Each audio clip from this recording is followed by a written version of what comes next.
Alright, so I was just wandering through the different areas, trying to set up for the video today, and I come across this desert which has a desert village in it.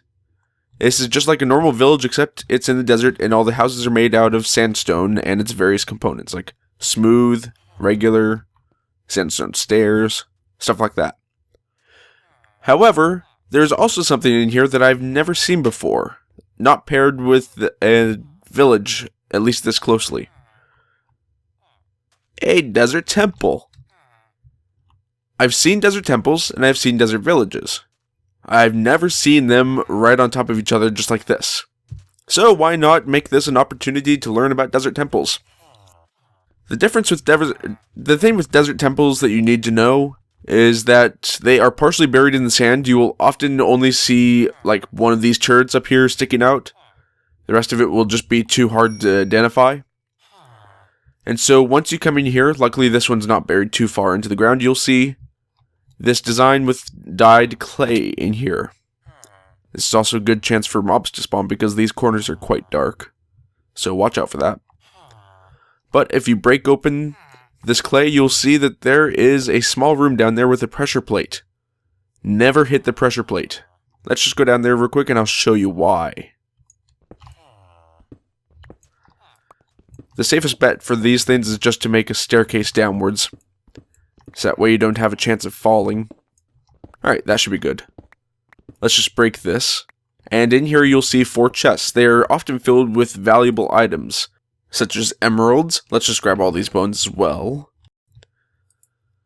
There's also diamonds and iron and gold. More diamonds, yay! Don't want the rotten flesh. And more gold and iron. However, the reason you don't want to ever step on that pressure plate is because these things are rigged with TNT. But I would definitely recommend taking the time to harvest all the TNT in any desert temple you come across, because TNT is quite useful. Anyways, guys, welcome back to Survival Life, my Minecraft tutorial series. As always, this is Unlikely Waffle here.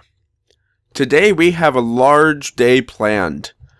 We are going to go to the jungle. I realized that I've been using the jungle stuff a lot lately, and yet we have not actually gone there. But we need some raw fish. We only have 1 of these.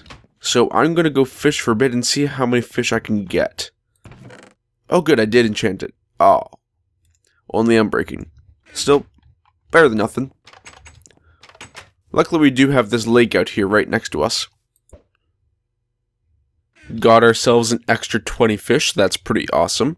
Also managed to pick up a name tag and a tripwire hook.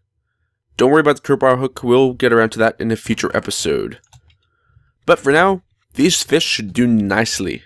Actually, let's just stick this name tag up here while we have the room. I'll go sleep, and then we'll be on our way to the jungle. Well, before we go to the jungle, I actually want to make myself a new sword, because I lost my old one last time, if you remember. So that kind of sucks. Oh yeah, lapis. Forgot about that. Lapis. This door is freaking out on me. It does not seem to like me going through it constantly. Alright, so level 30, unbreaking 3. That's good. Knockback, unbreaking. Let's just go for it. Darn, just unbreaking 3. Still better than nothing. I know I keep saying that a lot. It's just I'd rather have something on my sword than absolutely nothing. And we can just stick this back down here with my other redstone stuff. Yeah, let's keep all these bones on us. We'll probably want those just in case. Let's just put that down there. Anything else we want? I would say, yeah, let's make a boat, actually. I'll show you how to boat today. To make a boat, all you do is pretty much make an upside down hat, or like a wooden minecart. Just a U-shape like that, and you get a boat. Let's make a couple of them just in case. A couple more extra, because they are fairly easy to break. And unfortunately, they do not stack, so make sure you have enough room for all your boats. But our jungle is approximately 7.5 kilometers in that direction. So we're going to go quite a ways today. But anyways, for boating, we're actually going to start over here on the river, because we don't have access to the ocean from that area. We have to kind of go around in a loop. Alright, so for boating, all you have to do is right click with your boat on the water, and there you go. To get in the boat, you don't stand on it. That could potentially break it or send it off flying like that. Come back here, boat. To actually get in the boat, you have to right click just like you would in a minecart. And then you just press forward to go forward in a boat. To turn, you don't press the arrow keys, you just press forward and turn your camera. You can get going pretty fast. However, if you run into a wall, we're just going to do it just to show, it will break into planks and sticks. See, now we get 2 sticks and 3 planks from that boat, rendering that completely broken. So I'd recommend going at a relatively slow pace, at least until you get the feel of it, because it can be really annoying having to remake your boat constantly. Oh, dang. Okay, so this is not where I want. Okay. I don't know why I keep forgetting that we can't go this way. We have to go back around that mountain. Last boat. Yeah, it also breaks if you run into chickens. Ah. Almost ran into the squid there. But anyways, welcome to the jungle here. And I'll just break it. That's fine. I can swim the rest of the way back. This is a pretty tall biome, as you can see. A lot of the trees, if not most of them, not including this one, are too wide, as opposed to a single block wide. And they are covered with vines, which actually are pretty effective ladders if you can climb them correctly. Like, see, we just... It's a little bit hard to climb on it, but once you get climbing, you can climb for a pretty good while before you fall. How do I get back up here? See, there we go. And we reached the top of the vines, so now we can't climb anymore. Let's see, can we get all the way to the top here? That'd be nice. So close. Nope. Well, anyways, that's how you climb vines. And that's what I have outside of all of the magic tower. The green things you see growing down. To get vines, you have to use shears, just like you would on sheep to get wool. Because otherwise, if you just break it, then they go away. But once you can get vines and you can place them on an upper block and they will continuously grow downwards until they hit the ground, or they hit another obstruction. Sort of like you see here that they've hit the leaves, and can no longer go there. If you try to climb them in mid-air, you're going to have a heck of a time trying to do it though. I'd recommend having some kind of block behind it. Let's see, like this. This will make it much easier to climb. Although you can still walk through them, so it's not the best solution. Alright, so here's another secret that the jungle holds. This is a jungle temple. It is similar to the desert temple, only in that it holds some secrets, some traps, and some somewhat rare and helpful items. So, like jewels or name tags or something like that. Sometimes it can be tricky to get into, however, luckily the front entrance is right here. Be careful navigating this. Let's go up first. And up here you can see that the top floor is pretty much nothing. And there's the ceiling. Downstairs is where everything else lies. We have to be very careful down here. See, I could just make a couple of torches, because we're definitely going to need those. Alright, we have to be watching out for tripwires. Get out of here, Leaf. So these are the levers, which control some pistons. You can see back there, that's a dispenser. Or a dropper. I can't tell behind that vine. Likely it has arrows in it. Yep, see, there's a tripwire hook.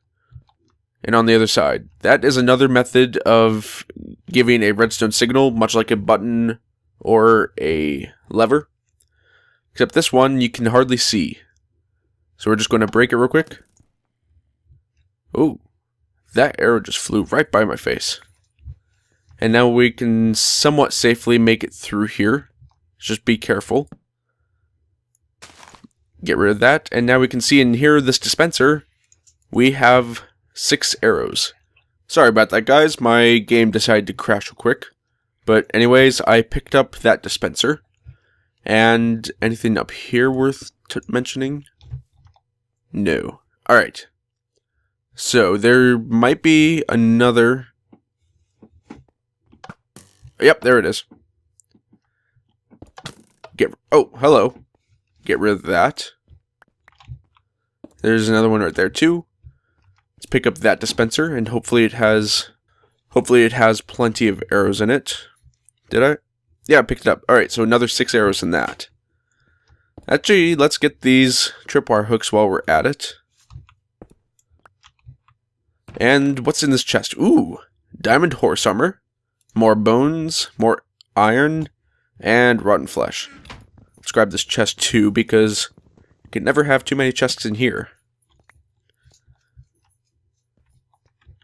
Alright, so get rid of those flesh.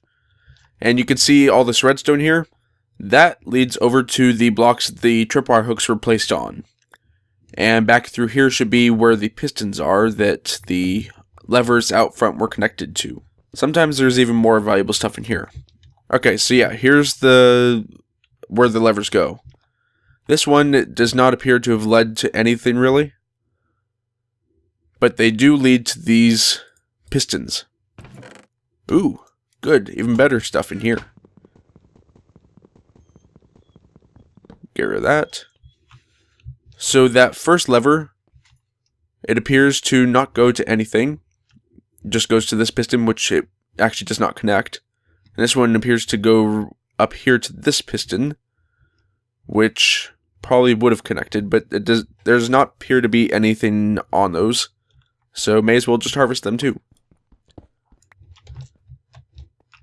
And you can see this whole place is made out of bricks that we have not really seen, except on the mage tower, of course. This is mossy, cracked stone bricks. This is cobblestone, obviously. Or is that... No, that's just mossy cobblestone. I can't tell up this close. There's also a brick called mossy stone bricks, which is just like this, except on stone brick. And cracked stone brick, which you can actually make by cooking regular stone bricks. While we're here, let's just grab all this redstone because, once again, you can never have too much redstone. Alright, so these guys up here, these kind of brownish orange pods up here, those are cocoa pods. Not only are they an excellent shade of brown and orange, when you kill them, you also get several cocoa beans from them. I've killed another pod before, so that's why I have 6 in my inventory. You get 2 to 3 per pod. This is what they look like when they're fully grown. When they are first grown, when they're first planted, that is, on the side of a jungle log. Come on, let me place it. Okay, it's not going to let me. There we go. It looks like this little weird thing here. Let's just make a couple of bone meal. And so that's the first stage. This is the second stage. It's kind of like the first one, except a little bit more colorful and slightly larger. This is the last and final stage, just like the ones we found naturally. Okay, we have to be very careful right now. These are why we really came to the jungle with these fish. These are ocelots. They'll run away from you if you turn too fast or move too fast when they're this close to you. To tame them, you have to feed them raw fish, not cooked. But you have to wait for them to come to you. Yeah, see that they're starting to run away now. Let's just sit here and wait for them to... What are you doing to that tree? Let's just sit here and wait for them to come to us. There we go. Looks like this one is good. Aha! There we go! That was lucky on our first shot. So now that we've fed the ocelot, it is tamed. It will not always tame on the first click. However, it will usually tame within about 5 fish or so. And now it is a plain house cat. I know it makes a lot of sense, but just like every other cat, or every other mob that is, once you feed it, it goes into love mode or breeding mode. You just feed it with raw fish still, and there are also 3 different types of cats. This orange and white one, as you can see here. There is also a gray and black one called which is a Siamese one. And there is the black one with white feet, which I think is actually based off of Notch's own cat, which now is deceased. If you don't know, Notch is the guy who created Minecraft and Mojang. So we could just feed him again and he'll go back into breeding mode. And now we know that for certain he is our cat. Because once I saw my game glitch once, and the cat just did not stay tamed. And now it is standing, and it will follow us. It will continuously run away still, and back and forth, but it will follow us if we move too far away. When you right click on it, it goes into sitting mode. Come on, come here. Just like that, and it will not move anywhere. When it is like this, it will not teleport to you. But if it's just in standing and walking around mode, and you run away too far, it will follow you, even if it doesn't walk. Like soon we should see the cat pop. Yep, there we go. Hello. It will also not follow you if you somehow make it out of loaded chunks. Like if the cat's in one set of chunks and you are in another that is not the... What are you doing way over there? Oh, that's just an ocelot. I thought that was him. Like for instance, if you go to the nether, it will not follow you there. Another benefit of cats is that they are deterrents towards creepers. So if you keep a couple or few around your house, and creepers will generally not try to bother you too much. They will obviously try to, but once they get within a certain range, then they'll be afraid of the cats and leave.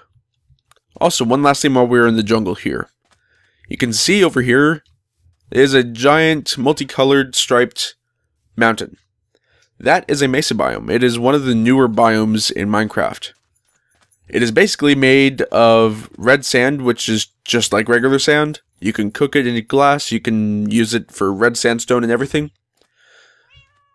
But the rest of it is made out of stained clay. This is an excellent place to mine regular hardened clay, pink stained clay, yellow stained clay, orange, red, brown, white, and light gray. Sometimes you may be able to find other colors, but those are the primary stained clays you'll find naturally in the mesa. Because these are also large mountains, you might be able to find some decent openings in here if you ever want to build a base in the mesa. Alright, so here's a perfect time for... Nope, don't blow up. Kitty, come here. Come on, deter the creeper. The creeper does not seem to be paying attention to the cat. This is not good.